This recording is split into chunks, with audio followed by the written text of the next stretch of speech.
नमस्कार, मैं साहुल पांडे और आप बने हुए हैं बिहार के साथ। रामविलास पासवान, जिन्हें भारतीय राजनीति का मौसम विज्ञानी कहा गया, जो खुद को बाज बताते थे और लालू नीतीश जैसे नेताओं को फूंक से उड़ा देने का दावा करते थे। 74 साल की उम्र में इस कद्दावर नेता का निधन हो गया। पिछले कई दिनों से बेहद बीमार चल रहे थे। उनका हार्ट का ऑपरेशन भी हुआ था। दिल्ली में उनका इलाज चल रहा था। जब राष्ट्रीय लोक जनशक्ति पार्टी के सुप्रीमो चिराग पासवान ने रामविलास पासवान के निधन की जानकारी दी तो भारतीय राजनीति समेत पूरा भारत भी स्तब्ध रह गया। प्रधानमंत्री समेत देश के कई राजनीतिक हस्तियों ने उनके निधन पर दुख व्यक्त किया। निश्चित ही रामविलास पासवान का जाना भारतीय राजनीति में शून्य पैदा करता है। रामविलास पासवान की गिनती उन नेताओं में होती थी जिन्होंने अपनी सालों की मेहनत से बिहार की राजनीति में अपने लिए और अपनी पार्टी के लिए जमीन बनाई थी। रामविलास पासवान का जाना बिहार समेत भारत की राजनीति में एक युग के खत्म होने की तरह है। न सिर्फ लोक जनशक्ति पार्टी बल्कि बिहार की राजनीति और लोगों को भी यह स्वीकार करने में अभी समय लगेगा कि रामविलास पासवान अब नहीं रहे। उनकी कमी हमेशा खलेगी। 5 जुलाई 1946 में बिहार के जिला खगड़िया के सहरबन्नी गांव मेहुआ में जामुन पासवान और सीमा देवी के घर रामविलास पासवान का जन्म हुआ था।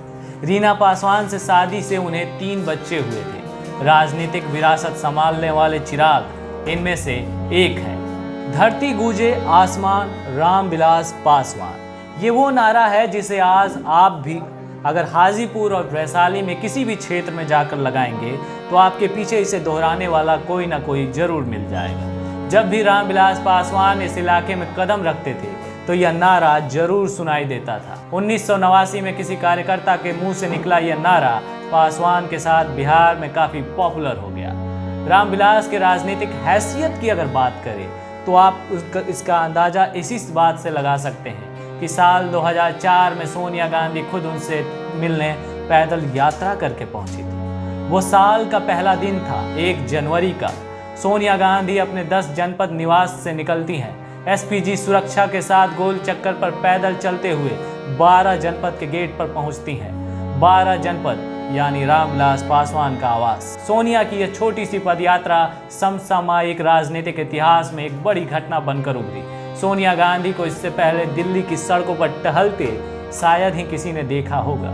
सोनिया ने रामविलास पासवान से कोई अपॉइंटमेंट नहीं लिया था, केवल उनके दफ्तर में यह चेक किया था कि रामविलास पासवान अपने घर पर हैं या नहीं। बिना ऐलान किए, बिना किसी अपॉइंटमेंट और बिना किसी सूचना के वो रामविलास के पास पहुंच गई। वह बेहद आश्चर्यजनक घटना थी, लेकिन वह सोनिया की गर्मजोशी, पहल और राजनीतिक सूझबूझ के पासवान कायल हो गए। पासवान की पार्टी उस वक्त अपने राजनीतिक भविष्य को लेकर अनिश्चितताओं में घिरी थी। ऐसे में सोनिया का गठजोड़ बनाने के लिए उनके पास आना पासवान के लिए बड़ी बात थी। इसके बाद जो हुआ वो इतिहास है। दिल्ली का 12 जनपद एक बार फिर 2014 में भी सुर्खियों में आया। चुनाव से ठीक पहले यह सुर्खियां बनी। साल 2014 आम चुनाव से ठीक पहले भाजपा के वरिष्ठ नेता रामविलास से मुलाकात करने पहुंचे। इस बैठक के बाद देर रात लोकसभा चुनाव में लोजपा बीजेपी गठबंधन की घोषणा हो गई। एक ही वक्त में 2 विपरीत छोरों पर खड़े लोगों के बीच सहज स्वीकार होने की काबिलियत रखने वाले रामविलास पासवान करीब 50 साल के राजनीतिक जीवन में ऐसा बखूबी करते रहे। राजनीति में रिकॉर्ड वोटों से जीतने वाले, रिकॉर्ड नंबर ऑफ सरकार में रहने वाले, मोदी सरकार के दलित चेहरा, खाद्य और नागरिक आपूर्ति मंत्रालय के मंत्री रामविलास पासवान का राजनीतिक जीवन अगर हम देखें तो वो बेहद साधारण सा दिखाई देता है। उनके पास कोई जमीन नहीं थी, कोई गॉडफादर नहीं था और ऊंची जाति वाला तमगा भी नहीं था। उस दौर में पासवान का राजनीति में टिक पाना ही भारतीय लोकतंत्र का चमत्कार ही माना जाएगा।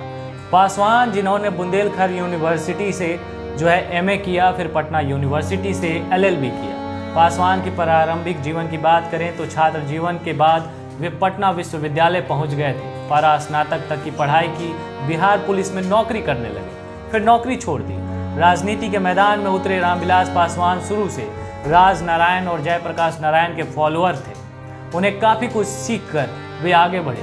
इसी दौरान लोकदल के महासचिव नियुक्त कर लिए गए। इमरजेंसी के दौरान राजनारायण कर्पूरी ठाकुर और सत्येंद्र नारायण सिन्हा के वे बेहद करीबी बन गए। पासवान ने अपना पहला विधानसभा चुनाव 1969 में लड़ा और चुनाव था संयुक्त सोशलिस्ट पार्टी के टिकट पर। पूर्व प्रधानमंत्री इंदिरा गांधी ने इमरजेंसी लगाई तो वे आंदोलनकारियों में शामिल होने के कारण जेल भी गए और 2 साल तक वहां बंद रहे। जेल से छूटने के बाद पासवान जनता पार्टी के सदस्य बन गए और संसदीय चुनाव में लोकसभा पहुंचे। हाजीपुर ने हीरो बनाया तो 2 बार हार का भी स्वाद चखाया। बिहार के हाजीपुर लोकसभा क्षेत्र के मन मिजाज की अगर बात करें तो ये अपने आसपास के क्षेत्रों से अलग है। हाजीपुर के संसदीय चुनाव का इतिहास पर अगर आप नज़र डालेंगे तो यहाँ के लोग अपने नेता को इस कदर से दिल में बसा लेते हैं कि किसी दूसरे के लिए जगह ही नहीं बचती।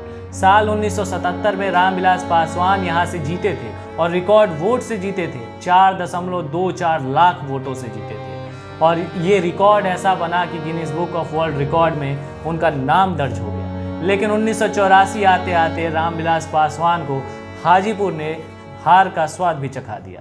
1983 में उन्होंने दलित सेना की स्थापना की। पासवान के अनुसार यह संगठन पूरी तरीके से दलितों के उत्थान के लिए समर्पित था। ये दौर देश में काशीराम और मायावती का था, लेकिन बिहार के दलितों के लिए अगर कोई मजबूत चेहरा था तो वो रामविलास पासवान थे। वे लंबे समय तक अपनी इस छवि को बनाए रखने में सफल रहे। राजनीति के मौसम वैज्ञानिक। मौसम विज्ञानी यानी कि जो पहले भांप ले कि कौन जीतने वाला है और फिर उस दल या गठबंधन के साथ हो ले। पासवान परिवार की निष्ठा मौसम के हिसाब से बदलती रही है, इसीलिए उन्हें सियासत का मौसम वैज्ञानिक भी कहा जाता है। अतीत के पन्ने पलटेंगे तो रामविलास पासवान देवगौड़ा सरकार में भी मंत्री रहे। 1999 में वाजपेयी सरकार में भी मंत्री बने, 2004 में यूपीए सरकार में और 2014 से मोदी सरकार में। पिछले 3 दशक में केंद्र की सत्ता में आए हर एक राजनीतिक गठबंधन में वे शामिल रहे और मंत्री बने। राजनीतिक गलियारों में पासवान को इसलिए विरोधी सबसे सटीक सियासी मौसम वैज्ञानिक कहते हैं और इसे तंज की तरह उन पर यूज करते हैं। सियासी हवा का रुख भांप कर गठबंधन की बाजी चलने की यह काबिलियत ही है कि वे अपने अस्तित्व को 3 दशकों तक बनाए रखने में सफल रहे। रामविलास पासवान के नाम 6 प्रधानमंत्रियों की कैबिनेट में मंत्री के तौर पर काम करने की अनूठी उपलब्धि दर्ज है। जब भी रामविलास पासवान का जिक्र आता है तो एक और चुनाव का जिक्र जरूर होता है। यह चुनाव बिजनौर लोकसभा सीट के लिए था। 1985 का उपचुनाव था, बेहद खास था। इस चुनाव में दलित राजनीति सबसे ज़्यादा उफान पर थी।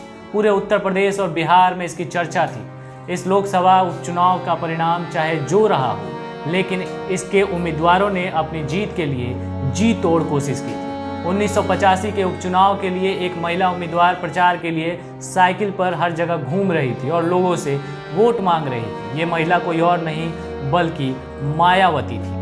मायावती के मुकाबले एक और दलित चेहरा सामने था जो ब्रिटेन, स्पेन और मॉरिशस जैसे जगहों पर भारतीय दूतावास में अपनी सेवा दे चुकी थी। ये कोई और नहीं बल्कि बाबू जगजीवन राम की बेटी मीरा कुमार थी। लेकिन एंट्री होती है 1950 के इसी चुनाव में रामविलास पासवान की, जिन्हें बिहार का सबसे बड़ा दलित नेता माना जाता था। रामविलास पासवान ने भी बिजनौर का उपचुनाव लड़ा। बिजनौर का ये उपचुनाव भारतीय राजनीति को बदल कर रख देने वाला रहा। बड़े बड़े दिग्गजों के बीच घमासान हुआ।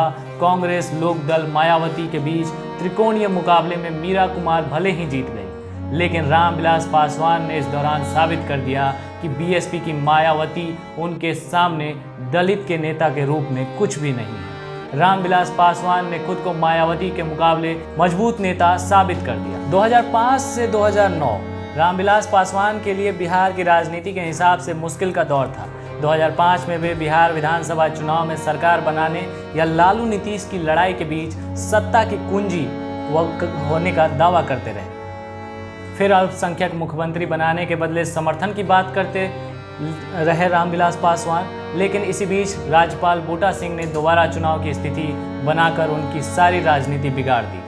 नवंबर में हुए चुनाव में लालू प्रसाद यादव का 15 साल का राज्य खत्म हो गया और रामविलास पासवान की पूरी सियासत बिखर गई। बिहार में सरकार बनाने की चाबी उनके पास से जाती रही। रामविलास पासवान का करीब 6% का वोट बैंक एक तरह तरीके से कंप्लीट ट्रांसफरेबल है। यही वजह है कि राष्ट्रीय राजनीति में पासवान का जादू हमेशा कायम रहा है और यही वजह है कि हर कोई रामविलास पासवान को अपने साथ जोड़े रखना चाहता है। बहरहाल रामविलास पासवान अपनी पार्टी के तमाम फैसलों को लेने के लिए चिराग को अधिकृत कर चुके थे। रामविलास पासवान तो अपनी राजनीतिक चतुराई के लिए जाने जाते रहे, लेकिन अब ये चुनौती चिराग के सामने है और वो भी तब जब उनके पिता रामविलास पासवान, जिन्हें भारतीय राजनीति का मौसम वैज्ञानिक कहा जाता है, वो इस दुनिया में नहीं। फिलहाल इस रिपोर्ट में इतना ही। रामविलास पासवान की कहानी आपको कैसी लगी ये हमें ज़रूर बताएं और हमारे चैनल को सब्सक्राइब जरूर करें। धन्यवाद।